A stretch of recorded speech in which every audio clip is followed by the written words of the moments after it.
everyone, and welcome to another episode of Growing Kentucky's Leaders. I am one of your hosts, Sheldon McKinney. And I'm your other host, RuthAnn Fink. And today we have with us LuAnn Coffey. She is the newest member of the Kentucky FFA Foundation Board of Trustees. We are thrilled to have her. She has extensive leadership and executive experience from her family's multi-generation agribusiness that was based right here in Kentucky. She and her husband, James, are forever blue donors to our foundation, and we're so happy to have you on the podcast today. So, LuAnn, how about you get us started by just introducing yourself and telling your listeners maybe about your roots in Kentucky agriculture. Well, thank you for having me. This is an honor. Watch your podcast. Love them. This is like the blonde brigade here, although I'm a little more gray. The blonde leading the blonde, I like to say. Love your all's work. You're doing a great job. And honored to be on the FFA board. Excited to get started there and see what all I can do to help. Hopefully I'm a help to the board. Introduce myself. That's always awkward, isn't it? LuAnn Coffey, LuAnn Tartar Coffey, multi-generational family business was Tartar Farm and Ranch Equipment. We were involved. We were vertically integrated, as you say, across logging, timber, sawmills, tube mills, manufacturing, branding, lots of different industries that I was thrilled to work in and got a lot of experience. Left Kentucky for about a decade and garnered a lot of experience around the world and brought that back to the company and just shook things up as I brought in ERP and different marketing ideas. You know, every generation built that company, and it was my time and our generation's time. And it was a wonderful opportunity. Got to work with my mother, my father, my grandmother. I do miss all of that, but now I'm moving on to different things and working in different industries. So I'm enjoying that and look forward to bringing that knowledge and what I learned there to the FFA. Yeah, we can't wait to have your level of expertise on the board as well. Our board is so great because we've got, diversity in thought, and we have different ages that have experience, and everyone comes together with this love for FFA and then the true belief in the mission of what we do. So we're so thrilled to have you join us. I would love for you to share a little bit more. You are an incredible storyteller and you're such a visionary. And in agriculture, we talk to students all the time about the importance of sharing agriculture story. Why has that always been important to you to share the story of agriculture? Well, it's been an integral part of my life. It's in my blood, right? So, we cross different parts of the ag industry with Tartar Farm and Ranch. And I like to tell kids, when they're thinking about ag, well, let me back up. Last week I was in Hardinsburg sitting with a young lady that she's like, well, I don't have animals, but she was part of a leadership group. And she almost said it like, I don't really have animals, but there's so much to ag. She was she did radio and video. And I'm like, you don't have to have animals. There's so much to ag in the periphery that just having animals isn't the only thing, and she grew plants and she was almost embarrassed that she didn't have cattle. And I'm like, no, don't worry about that. There's so much you can do. And that's what I really want to impress on the FFA kids and, leaders, future leaders growing up. There's so much to it. Everything's connected. You don't have to be specifically working with animals every day to help the ag industry. I don't know if I answered your question. I went on a tangent, but I'll do that. No, I think that's great. Share about some of the creative ways that you have shared the story of agriculture in your profession. Oh gosh, everywhere I travel, the first question is, what do you do?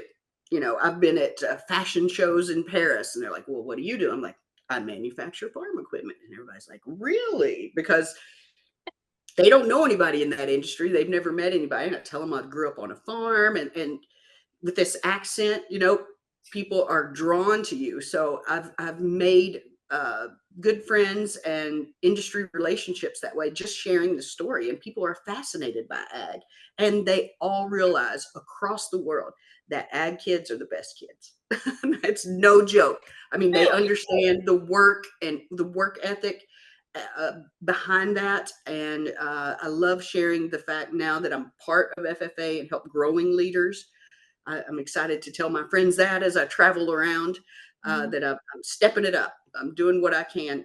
And the ag industry is near and dear to my heart, not just because we were in that industry, but the people. You know, the smartest people are in ag. They really are. Even if they don't have formal training, they've got that work ethic, that family value, that they understand the land, they understand the foundations of life, and you can't go wrong if you understand the foundations. Yeah. I think what you said, that people are fascinated by agriculture, is so true. And that I have seen lately a lot of influencers or extremely wealthy people who are now, they're influencing in agriculture. They're now homesteading, as they could do anything in the world, and they're homesteading and they're sharing where food comes from. And it is a fascinating thing to be in, but also people are curious because people are so removed. So many people are so removed from how your food is produced and where it Mm-hmm. gets to you. And we all have a story to tell about that. And maybe students are listening and they think, I don't know if what I'm doing in my essay project is interesting to people, but it is. It really is. And they can share their story on social media in so many different ways. You've been very creative in sharing Tartar's story and your own too. There's so many ways to get the story out today. It's unbelievable. I'll tell a story. Back in 2012, I wanted to switch up the marketing of Tartar Farm and Ranch at the time. And for 50 years, or no, longer than that, 70, 65 years, we had sold only to the dealer, meaning we would go to that retailer and say, hey, we've got great products. Here's our pricing. And we relied on the retailer to sell the Tartar product. And I was like, wait a minute, let's add to that. Let's talk directly to the end consumer, because you could at that time with videos. 2012, yeah, people were watching videos, but they weren't really implementing that in their business as much. So I contracted with a company out of Nashville to make, I think it was at the time, 7 videos that corresponded with our categories, you know, cattle, equine, uh, uh, water tanks. You know, I kind of divvied it up, and we worked on the storyboards. We got everything together, and they said, okay, great. Now who's going to voice this over, and who's going to stand in front of the camera and tell the story? And I'm like, oh gosh, I hadn't thought about that. So I Googled real fast, company spokesperson, and it was a big number. And I was like, ooh, we don't have that kind of money, and we don't have that kind of time. So the guys that were that were coming out of the news industry, they said, well, we think you should do it. And at that time, my own mother didn't have a photograph of me. I just did not like the camera. I didn't care to get up and speak in front of people, but a camera, no way. But I'd back myself into a corner.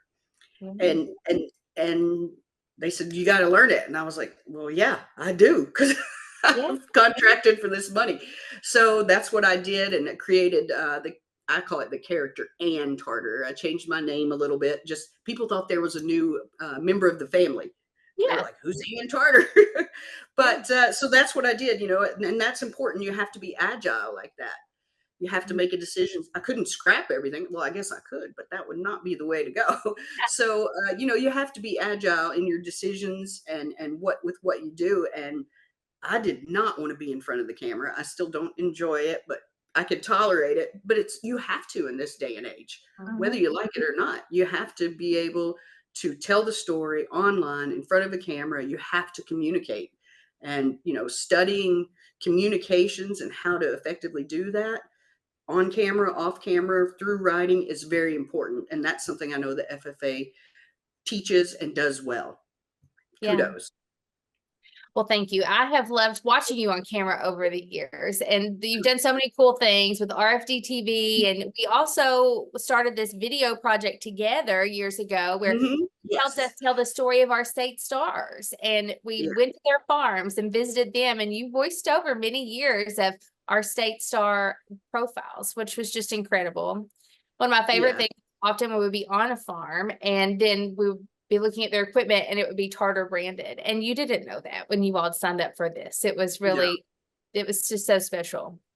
And So that I was something that consumers never really paid attention to. What brand of gate and equipment do I have on the farm? You know, obviously there's always John Deere. Well, I like to think big.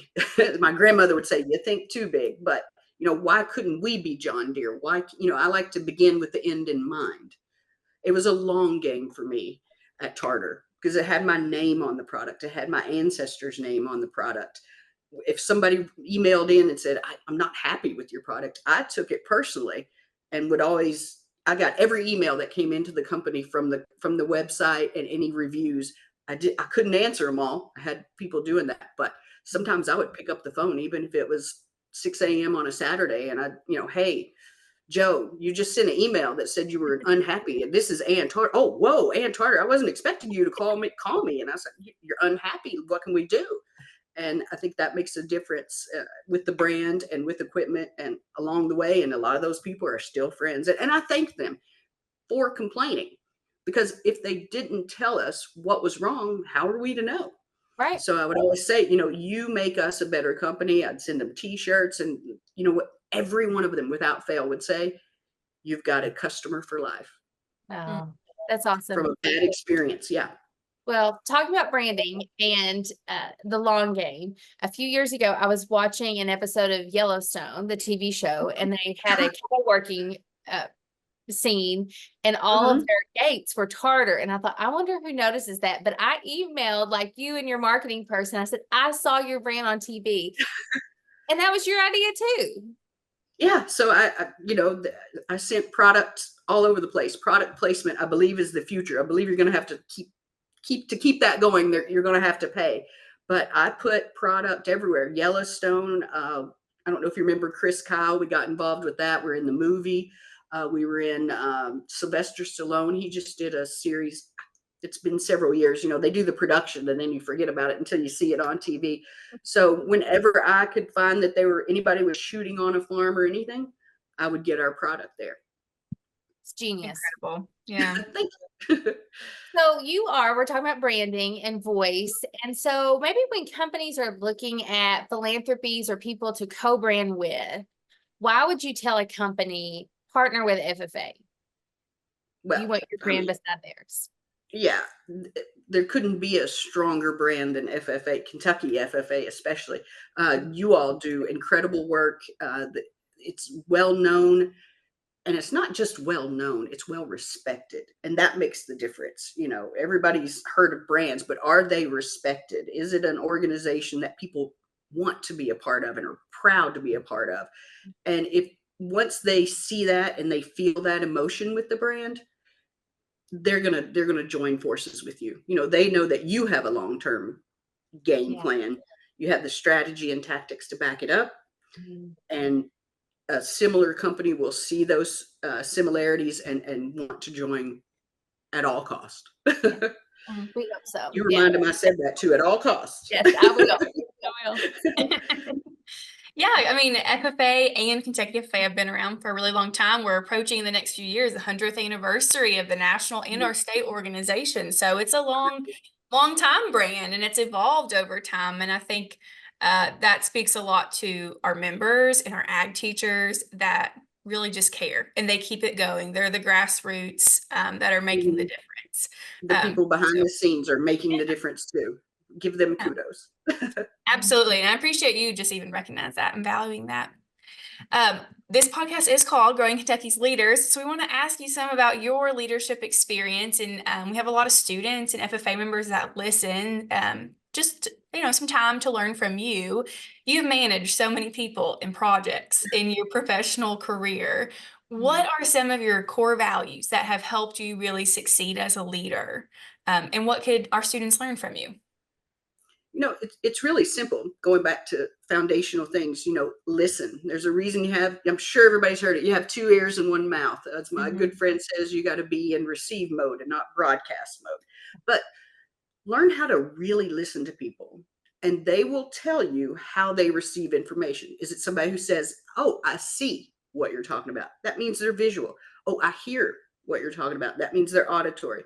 Learn how each person and group receives information so you can literally speak their language. Or are they visual? And if you're giving a presentation to a lot of people, you're going to have a mix of everybody. So you really have to be sure to begin with the end in mind.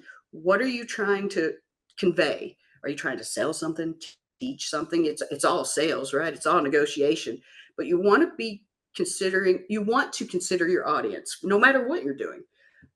Life's a series of negotiations. learn how to negotiate, learn how to communicate, learn the fundamentals, learn every little bit of information that you can to push you up, nudge you up just a little bit. If you're watching the Olympics now, gold medals are won or lost by tenths, hundredths of a second, hundredths of a point. I was a gymnast, so the pointed toes, the feet together, I'm watching all the diving and all of that. It all matters. Everything matters. Pay attention to the details. God is in the details. That's so good. I could go on and on. Between my mom, my grandma, my family, they passed on a lot of information in short bursts. They were very succinct. And that's the way you have to be as a leader. You can't listen to me. I'm droning on, but you shouldn't drone on. Hit your point, get to the point, pay attention to what your end game is, whether long, short, get it across as quick as possible, and then go into receive mode, go into broadcast mode, and then kick right back into receive mode. See how your audience received it. See, and I'm mentioning audience. When you're a leader, everybody is your audience. It doesn't mean you're the boss. You don't have to be the boss to be a leader. Like you said, LuAnn, to inspire people and get them invested in you and your idea and your cause and your mission, whether it's small, large, or whatever it is. That's the key. And understanding people, listening to people is how you understand people. Yeah. I asked you for advice for our students, but I think anyone listening can really learn something from that. So thank you. That was really great. And negotiation. I think I find that a lot of people don't know how to negotiate. You're never really taught how to negotiate. So any books that you can get on negotiation are great. You can ask a lot of people that would come to me and say, I'm ready for a raise, or I want a raise. And they would go, well, I think I need a raise on this. And I'm like, no. That is not the way you ask for a raise. You might not always work here. So I would give them instruction, and I'd say, you come back in 3 days and you work on it, and you come back and ask me for that raise, and let's see if you deserve it then, And I would tell them, you don't hem haw and say, well, you have exact reasons. I did this for the company. I do this for the company. I'm planning this. I'm worth it. Prove your worth. Come back and tell me how much you want, and start high so we can negotiate. So I feel like a winner. You feel like a winner. Don't meet in the middle. That's terrible advice, but any negotiation book will tell you that. But and a lot of those people left the company or moved on, which I'm very happy for anybody that can improve themselves. And they'll call me and say, you were right, and I negotiated a better deal. And that's important. Negotiation seems to be overlooked a lot. Absolutely. Who taught you to negotiate? My mom, my grandmother, my brother, my dad, everybody. Again, it goes back to listening to people. When you sit down and you look at their office, or you know them, you know how they receive information. Are they a numbers person? Are they a visionary? Then you can key into exactly how they're going to receive the information. But above all, you got to present your case, logically, succinctly, and say, I did this, I do this, and this is what I want. Because as a boss, a leader, you're tasked with getting the best talent you can for the least amount of money, right? I mean, you can't pay everybody what they're worth, but you do have a budget. And when people sit down and tell you what they're worth, they're telling you how they are to be treated, how they want you to be treated, how they want to be treated, and how they want you to treat them from this day going forward. So that's so great. And if a person comes with, here are the facts, here's what I do, here's the dollars I'm bringing in. Sometimes you go, you're right. We do deserve more. And sometimes you go, you know what? The proof's not in the pudding. It's not here, but come ready. And that's excellent advice for folks. And I tell them when they start, write down your accomplishments, because you forget them. Little accomplishments add up. Now, you don't eat an elephant one bite at a time, right? You take little chunks of it. And that's the same way you approach a project. You can't, you got to break it up into tactics. You got to, little small victories every day. And so I tell them, write down your victories, write down your failures. And failure's good too, because not everything works the first time. And you'll take pieces of your failures and put them together for your next success. That's the only way you learn is, my dad would say, rip it apart, tear it apart, put it back together. whatever it is, and see how it works, whether it's a tube mill or an idea or a product idea, and bring it back together. And you'll get ideas from places you never expected. You never expected it'll spark an idea. Yeah. That's incredible advice, LuAnn. We have foundation board members because we want their wealth of knowledge and their time to give back to us. And just your little bit that you've shared with us right now, it's so clear why we are so lucky to have you on our board to share Thank this good insight. So why at this point in your career are you thinking about really giving back in your time and talents? Why is it important for you to serve in this role with us? FFA gave me a lot. So I remember the first time the state officers came to Tartar, I was so impressed. I was not in FFA in high school. It was, I'm dating myself, right? The 80s. Not a lot of girls read it, but I knew people that were, and I respected them, and loved the ag teachers. It was just a group of people that you wanted to be near. Their enthusiasm was exciting and infectious, and it was just a neat group of people. I don't know how else to say that. They were cool, you know? And yeah, right. And when those state officers came to Tartar, I mean, I was blown away at what they could do, their communication skills. They were born leaders. They stood up, took command of the room, and I was in awe of them. And, you know, they inspired me to help where I could. You know, my parents gave me all kinds of great advice, my grandparents, my experience. So anything I can do to help young people live a better life, an exciting life, draw on their experience for inspiration, I want to be a part of that. I've been very blessed in my life and experience, and anything I can share, I'm happy to do that. And FFA is a great opportunity to do that. You couldn't ask for better people. Oh, that's Thank special. you. Thank you. You have given us so much leadership advice already on this podcast. And we always end the podcast with the same 3 questions to our guests. And the first one is just, what is the best piece of leadership advice that you've ever received that you'd like to share with our listeners? Oh gosh, there's so many. I was thinking about that, and I thought, well, I guess I'll be inspired when they ask me. I told you about the broadcast and receive mode. Foundation, I think that's probably the one I come back to, is if you just understand the basics of whatever it is you're doing, just understand the basics and the foundation, the rest of it will become clear. You can always pivot back or lean back to the foundation. And the other thing I would say is question everything. Question everything. I'm known for coming in hot with a question storm, I like to call it. Not a brainstorm, but a question. You know, why do we do this? Why have we done it that way? Why are we still doing it? Why are we not trying another way? And you have to be careful. Some people get a little offensive if you start questioning why they do things. So it's about tone and voice, but look at things from a 360 and a question everything. That's good. That is good. And I think that the questioning things to go, why are we still doing it this way? Is there a better way? It's easy when you've been doing something a long time to get very defensive about the job you've done. But if you want to keep growing, you have to get uncomfortable sometimes and change it up. And that's and not take it personal, right? I mean, you have to separate. I used to give that advice, and people would be like, well, I don't want to change who I am. You don't change who you are. You just kind of separate the personal. You know, somebody once told me, it's rarely about you. It's rarely about you, the defensiveness, or if anybody's upset. It's about something that they've experienced or something you may never know about. You might be wearing a color somebody hates. Who knew? No, it's great. Well, we'll move on to our next question. You know, we are within our blessed. We get to work in this philanthropy that's all about giving back. And we get to work with the best people.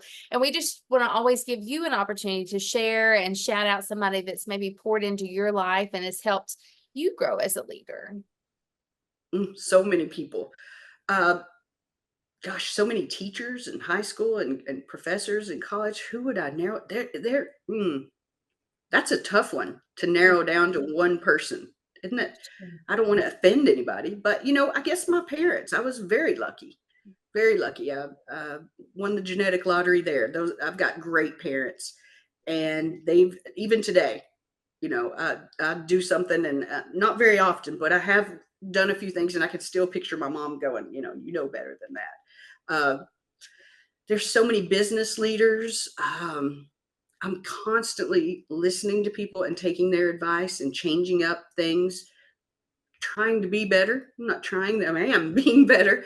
I can't narrow it down to one person. I take in a lot of different advice from different people in different industries, and I think if you ever stop learning and listening, you're dying.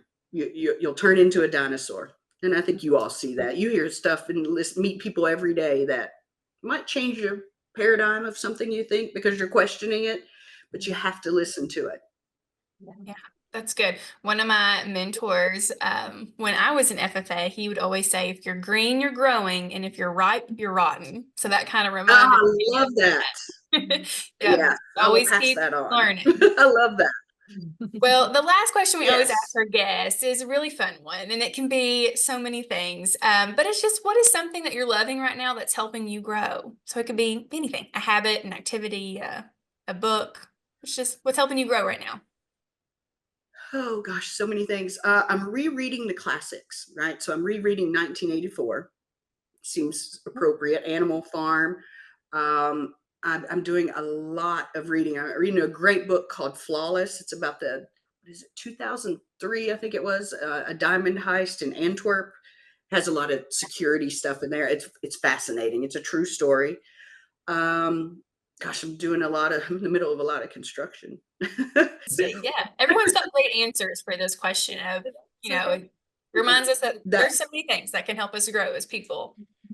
You are such a learner. And I think that is a thing that has inspired me in this podcast. And some of our board members are this too. They are continuously learning and growing and questioning things. I think about, our board chairman, Nick Carter, who's in his late 70s, and he is constantly reading and learning and calling me with, did you know this? And I've thought about this. And it inspires me so much to just not stop and to continue, because you think about you've been at a height in your career, you are going to do so many more great things to see what's next, and you're still learning, you're still in it. And that is it's just been great to be a part of helping FFA with you and watching your journey as a leader, and I can't wait to be a part of whatever's next. Same here. Yeah, great to be a part of this and get to know you all better and better. I've known you for years, Sheldon, Ruth Ann. I've known you not quite as long, but looking forward to getting to know you all better, working together. Well, you all, thank you so much for being with us today on this episode of Growing Kentucky's Leaders. LuAnn, we've had just a great time with you, and I just appreciate you so much. Well, thanks, and I hope somebody finds it helpful. Yeah, I'm sure they will. Join us next time. Thank you all. Growing Kentucky's Leaders is a podcast brought to you by the Kentucky FFA Foundation. Our music is performed by Bourbon County FFA member Joe Fritch. Artwork is by Julie Fritch Creative. Your hosts are Sheldon McKinney and Ruth Ann Fink, and you can find us on all social platforms at Kentucky FFA.